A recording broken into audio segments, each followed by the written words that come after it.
विजय और माधव दोनों भाई पास के शहर से व्यापार करके अपने गांव मधुपुर लौट रहे थे। दिन ढल चुका था। रास्ते में हल्की ठंडी हवा चल रही थी। दोनों भाई विजय और माधव ने शहर में अपनी फसल बेचकर अच्छी कमाई की थी। शाम का समय था। आसमान में काले बादल छा रहे थे। उनके बैल अपनी मस्त चाल में धीरे धीरे चल रहे थे, जैसे उन्हें दुनिया की भागदौड़ से कोई जल्दी ना हो। रास्ता लंबा था और चारों ओर खेतों की मिट्टी की सौंधी खुशबू फैली हुई थी। अरे माधव, देख तो, क्या सुहावना मौसम हो गया है। हवा में मिट्टी की खुशबू कितनी प्यारी लग रही है ना। बिल्कुल। और आज तो फसल भी अच्छे दामों में बिक गई। भगवान का लाख लाख शुक्र है, मेहनत रंग लाई। लेकिन देख माधव, बादल घिरते जा रहे हैं। लगता है बारिश होने वाली है। हाँ भैया, सच कह रहे हो। शहर का शोरगुल तो सिर दर्द कर देता है, लेकिन गांव की ये शांति मन को सुकून दे देती है। अब घर जाकर अम्मा को ये खुशखबरी सुनाएंगे। वो तो बहुत खुश होंगी। अचानक तेज हवा चलने लगी। पेड़ों के पत्ते सरसराने लगे और धूल उड़ने लगी। बैल भी बेचैन हो गए और रुक रुक कर चलने लगे। चलो थोड़ी रफ्तार बढ़ा लेते हैं, नहीं तो बीच रास्ते में भीग जाएंगे। अरे भीग भी गए तो क्या, बचपन याद आ जाएगा जब हम खेतों में बारिश में नाचते थे।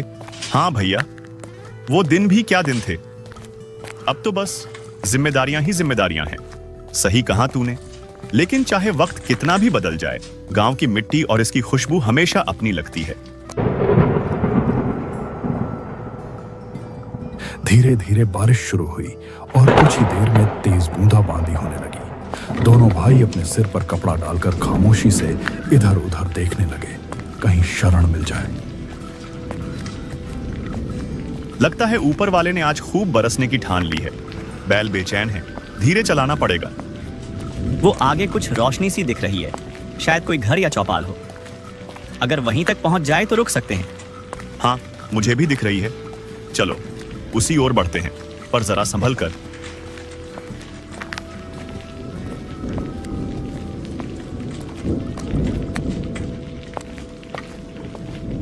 भैया, बैल बार बार रुक रहे हैं। कहीं कुछ महसूस तो नहीं कर रहे? जानवरों को तो पहले ही आभास हो जाता है ना। अरे माधव, तू भी ना। शायद बिजली की आवाज से घबरा गए होंगे। अब लौटने का भी तो रास्ता नहीं दिख रहा। चलो रोशनी तक पहुंचते हैं, शायद मदद मिल जाए। पता नहीं भैया, ये रास्ता कुछ जाना पहचाना नहीं लग रहा। उम्मीद है भैया, वरना ये इलाका डराने लगा है। डर मत, मैं हूं तेरे साथ। जो भी होगा साथ झेल लेंगे। रोशनी की दिशा में मुड़ती बैलगाड़ी की धूल अब पानी में बदल रही थी। मौसम की खूंखी सरगर्मी के बावजूद किसी अनजाने सुकून की हल्की सी अनुभूति मन में उजागर हो रही थी। वे बैलगाड़ी को रोशनी की ओर मोड़ते रहे। बारिश इतनी ज्यादा हो रही थी कि कच्चा रास्ता कीचड़ में बदल गया था और बैलों के पैर मिट्टी में धंसते जा रहे थे, जिस कारण बैल बड़ी मुश्किल से चल रहे थे। बहुत मशक्कत के बाद वे धीरे धीरे एक छोटे से गांव में पहुंचे।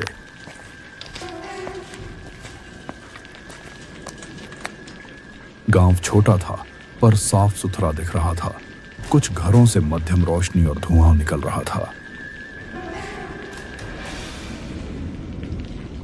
गांव में घुसते ही दोनों भाइयों को एक बुजुर्ग आदमी दिखाई दिया, जो अपने घर के बाहर दरवाजे पर बैठा था और उसके बगल में एक लाल टीन जली हुई थी।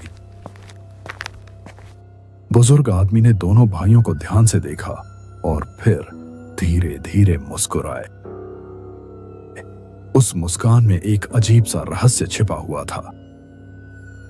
नमस्ते बाबा। हम पास के शहर से अपने गांव लौट रहे थे। अचानक रास्ते में बारिश आ गई तो यहां रुकना पड़ गया। अरे बेटा, कोई बात नहीं। ऐसी रातों में राहगीरों को आसरा देना ही तो इंसानियत है।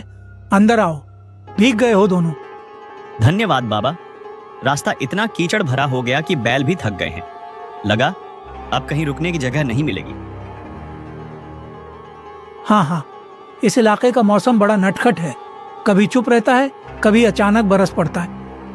कुछ क्षणों तक वह यूं ही देखता रहा, फिर अचानक उठा और अपने घर की ओर मुड़ गया। उसने इशारे से दोनों भाइयों को भी अपने घर में रुकने के लिए कहा। घर काफी पुराना था, मगर साफ सुथरा और व्यवस्थित। दीवारें मिट्टी की थीं और छत खपरेल की, जिन पर बारिश की बूंदें मध्यम लय में गिरकर एक विचित्र संगीत सा रच रही थीं। भीतर एक लालटेन जल रही थी, जिसकी मध्यम रोशनी पूरे घर में एक रहस्यमय माहौल बना रही थी। हवा में पुराने समय की सी नमी और मिट्टी की गंध तैर रही थी, जैसे यह घर अब भी अपने अतीत की यादों में सांस ले रहा हो। चलो आग के पास बैठ जाओ, बदन सुखा लो। आपका गांव बड़ा शांत है बाबा। बाहर से लगा जैसे यहां कोई रहता ही नहीं। रहता हूं बेटा, मैं और कुछ पुराने लोग, बाकी तो सब अपने अपने भाग्य के साथ चले गए। चले गए मतलब गांव छोड़ दिया उन्होंने? कुछ ने गांव छोड़ा, कुछ को गांव ने छोड़ दिया। पर तुम लोग थके लग रहे हो, पहले गर्म पानी ले लो। लेकिन आपने कहा कि गांव ने छोड़ दिया, आपका मतलब क्या है? कुछ बातें वक्त आने पर ही समझ में आती हैं। फिलहाल तुम आराम कर लो, रात अभी लंबी है।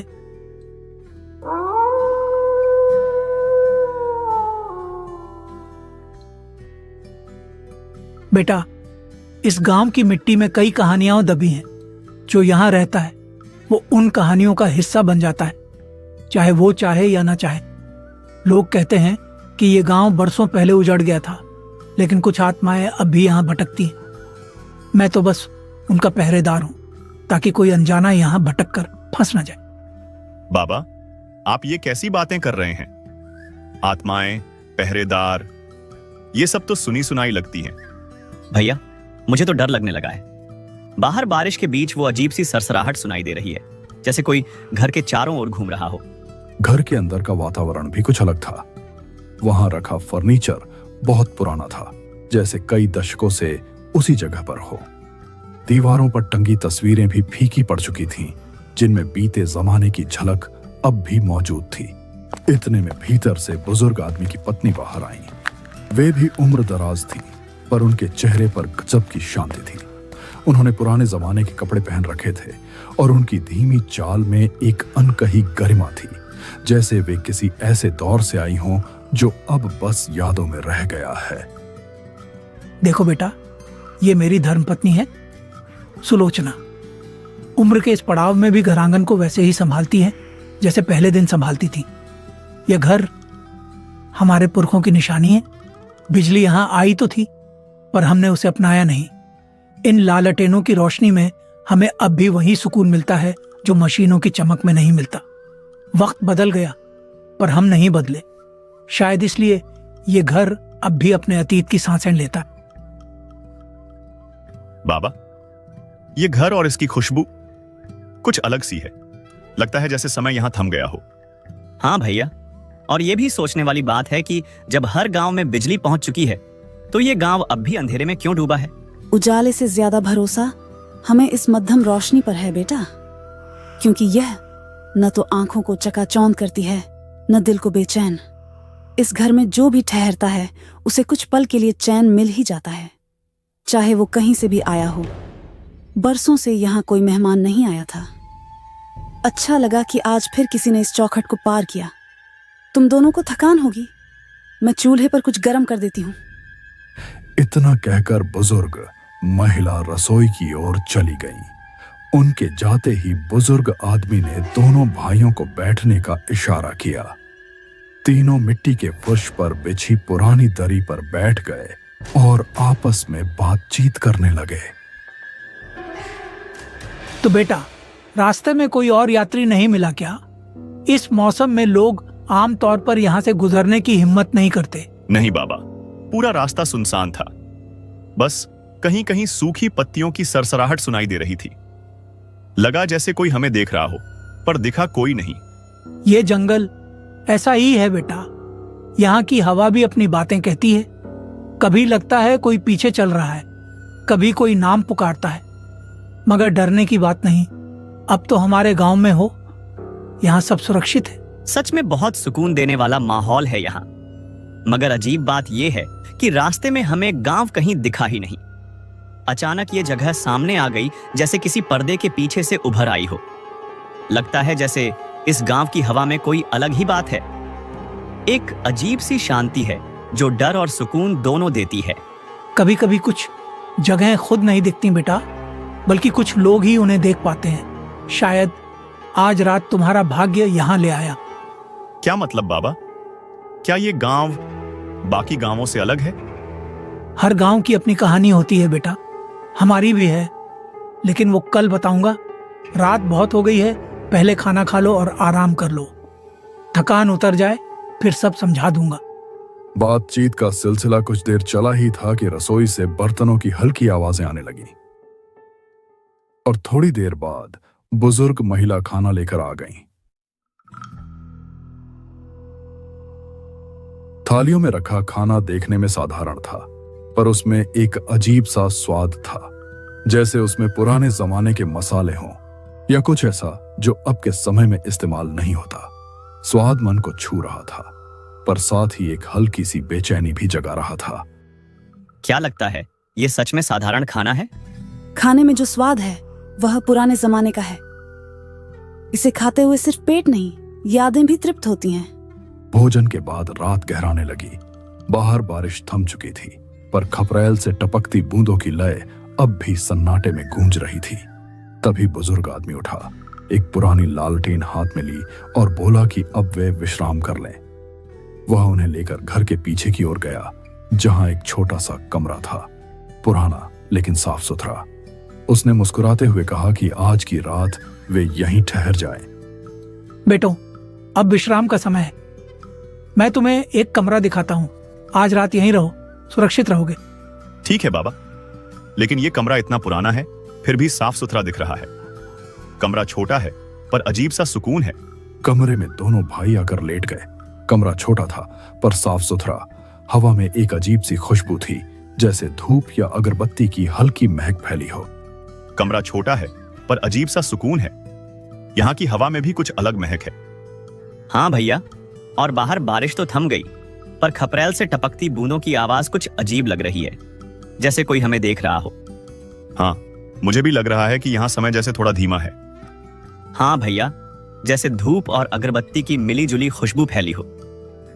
कुछ अजीब सा पर शांत। हाँ, और ये महक कुछ पुराना याद दिला रही है, जैसे किसी ने इसे बरसों से यहां छोड़ा हो।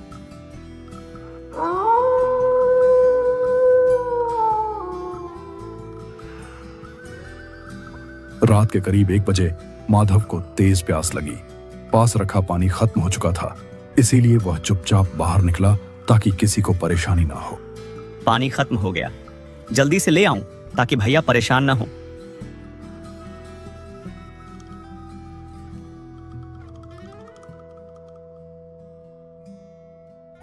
आंगन में पूर्णमासी की चांदनी फैली हुई थी और चारों ओर अंधेरा शांतिपूर्ण दिख रहा था।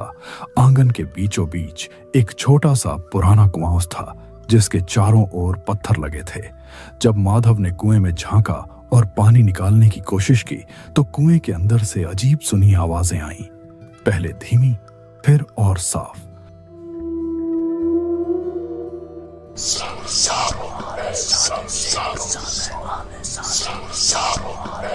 हवा में अचानक एक ठंडी सिहरन दौड़ गई और चांद की रोशनी मानो एक पल के लिए घट गई। माधव ने फिर से ध्यान से सुना और उसके दिल की धड़कन तेज हो गई।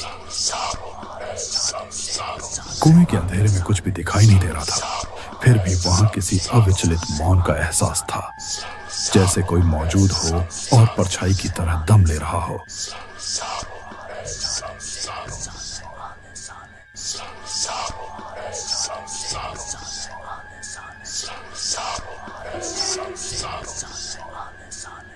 तभी बिल्कुल उसके ठीक पीछे से धीमे से कोई आवाज गूंजी।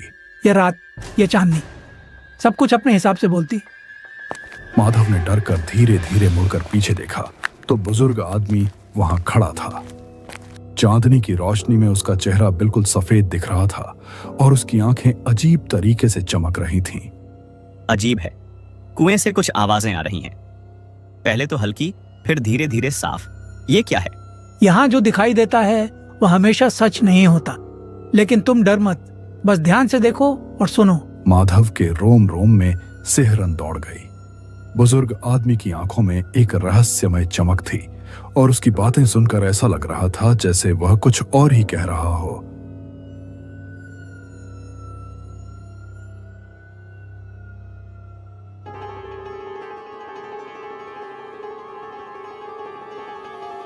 माधव तुरंत कमरे में लौट आया और बड़े भाई विजय को जगाने लगा।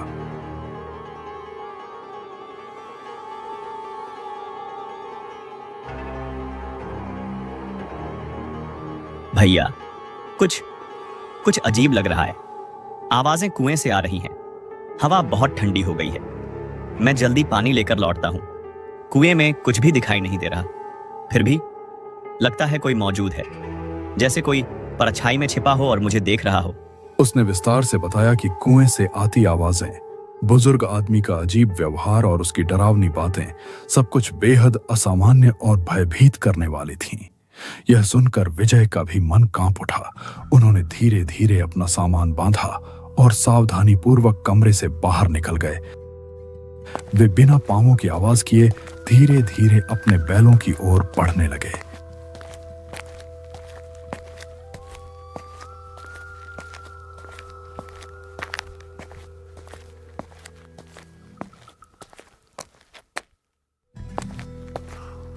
घर के पीछे बैल गौशाला में बंधे हुए थे और वे उन्हें खोलकर बैलगाड़ी तैयार कर रहे थे। तभी अचानक बुजुर्ग आदमी वहां आ गया। बेटों, कहाँ जा रहे हो आप इस समय? बाबा, हम सुबह जल्दी गांव पहुंचने का सोच रहे थे। इतनी रात में? ये रास्ता अकेला सुरक्षित नहीं है। हम संभल कर जाएंगे बाबा। और देखते ही देखते गांव के सभी लोग भी वहां पहुंच गए। अजीब बात यह थी कि इतनी रात में गांव के सभी लोग कैसे जाग रहे थे। उनके चेहरे चांदनी में अजीब लग रहे थे, आंखें चमक रही थीं और उनके कपड़े बहुत पुराने और फटे हुए थे। तभी उनके बीच से एक आदमी बोला, अरे तुम लोग हमारे मेहमान हो, लेकिन अब तुम्हें हमेशा के लिए इसी गांव में रहना पड़ेगा। अब तुम हमारे साथ यहां रहोगे, भागने की कोशिश मत करना। हम तुम्हें बुला रहे हैं और अब कोई रास्ता नहीं बचा। उसकी आवाज में अजीब सी खुशी थी। उसकी बातें सुनकर विजय और माधव की सांसें फूल गईं। उन्हें समझ में आ गया कि इस जगह पर कुछ बहुत बड़ी गड़बड़ी है। तुम हमारे साथ रहो। अब तुम्हारा यहाँ से निकलना आसान नहीं। जो यहाँ आता है वह हमेशा के लिए इसी जगह का हिस्सा बन जाता है। हाँ, यह हमारा नियम है। जो भी यहाँ आता है वह हमेशा के लिए यहाँ रुकता है। अब तुम भी हमारी तरह बनोगे। दोनों भाइयों ने एक दूसरे को देखा और तुरंत वहां से दौड़कर भागने लगे। दौड़ते हुए वे अपनी बैलगाड़ी के पास पहुंचे और तुरंत उस पर चढ़ गए। उन्होंने बैलों को तेजी से हाँकना शुरू किया। डर के मारे बैल भी तेजी से दौड़ने लगे।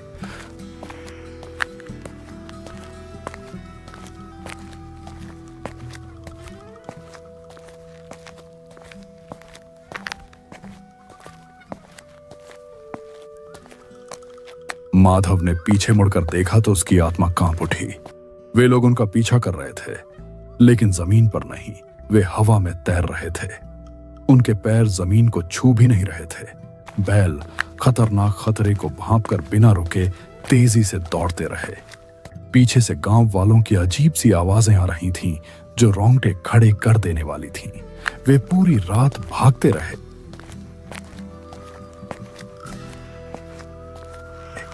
जब सुबह हुई तो काफी दूर निकल आए।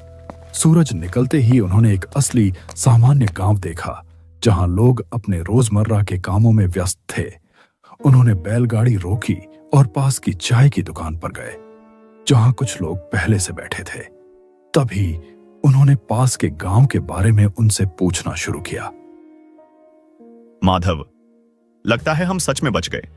देख, यह गांव बिल्कुल सामान्य है। लोग रोजमर्रा के काम में व्यस्त हैं। अगर थोड़ी देर भी हम अटकते तो पता नहीं क्या होता। शायद हम हमेशा के लिए वही उसी गांव में रह जाते और कभी भी अपने गांव नहीं लौट पाते। क्या आप दक्षिण दिशा में एक गांव के बारे में जानते हैं? कल रात हम वहां रुके थे। हमें वहां बड़े आदर से स्वागत मिला और खाना भी खिलाया गया। लेकिन सच बताऊं तो उनकी बातें बहुत ही अजीब लग रही थी। हमें अपनी जान बचाकर भागना पड़ा। वहां कुछ लोग हमारे पीछे दौड़ रहे थे। हम अब समझना चाहते हैं कि उस गांव का क्या रहस्य है। क्या आप हमें इसके बारे में बता सकते हैं? उनकी बातें सुनकर गांव के ही एक बुजुर्ग ने ध्यान से उनकी ओर देखा और आश्चर्य व्यक्त करते हुए उनसे पूछा। हाँ बेटा, मैं जानता हूं उस गांव के बारे में। सच कहूं तो वह गांव श्रापित है। पहले भी वहां कई लोग गए लेकिन वापस नहीं लौटे। सारे लोग रहस्यमय ढंग से गायब हो गए और मर चुके हैं। वह गांव अब हमेशा के लिए सुनसान है। जो भी अजनबी वहां रुकने के लिए बाध्य होता है वह कभी वापस नहीं आता। रात्रि में वहां रुकने वाला व्यक्ति हमेशा के लिए उस गांव में फंस जाता है और गायब हो जाता है। इसलिए तुम दोनों भागकर सुरक्षित रह गए।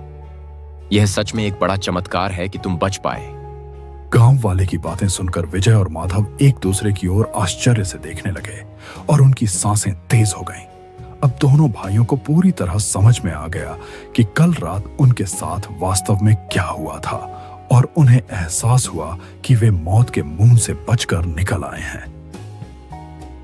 देख रहे हो माधव, अब सब कुछ समझ में आ गया। चलो चाय पी लेते हैं और जल्दी यहां से निकलते हैं। दोनों भाई डर से कांपते हुए थोड़ी देर वहीं चाय की टपरी पर बैठे, चाय पी और तुरंत वहां से निकल पड़े। पूरे रास्ते भर वे इस बात पर सोचते रहे कि कैसे वे उस भयानक मौत के जाल से निकलने में कामयाब हुए। अपने गांव पहुंचकर उन्होंने रात की यह घटना पूरे गांव वालों को सुनाई। गांव के लोगों ने उन्हें बताया कि यह गांव श्रापित है और पहले भी कई बार लोग यहां जाकर रहस्यमय ढंग से गायब हो चुके हैं।